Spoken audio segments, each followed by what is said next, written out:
La calculatrice peut te donner l'écriture scientifique. Donc si au brevet tu as ce genre de questions et que tu as le droit à la calculatrice, tu peux le faire à la calculatrice. Comment? Comment? Ça dépend de ta calculatrice. On va prendre le premier exemple, 156 000.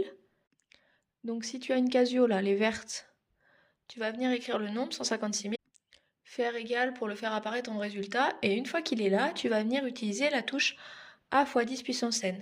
Elle existe, en fait elle est au-dessus le petit x, elle est en fonction jaune. Donc pour l'utiliser, il faut appuyer d'abord sur seconde, puis sur la touche x.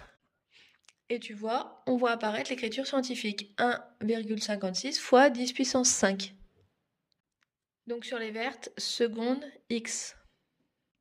Si maintenant tu as une TI, ce modèle de calculatrice bleu ou orange, c'est les mêmes. Donc là encore, tu dois appeler la fonction a fois 10 puissance n, qui est écrite au-dessus de la touche parenthèse. Donc là encore, tu commences par entrer le nombre, 156 000, tu fais égal pour l'avoir ici comme résultat, et ensuite tu vas venir appuyer sur seconde et sur parenthèse. Tu valides avec le égal, et donc là tu as encore 1,56 fois 10 puissance 5, tu as l'écriture scientifique. Donc je répète, si au brevet tu as un QCM, on te demande une écriture scientifique ou on te demande une écriture scientifique sans avoir besoin de justifier, tu peux toujours recourir, utiliser la calculatrice. D'accord? Et suivant le modèle, retiens ces touches-là.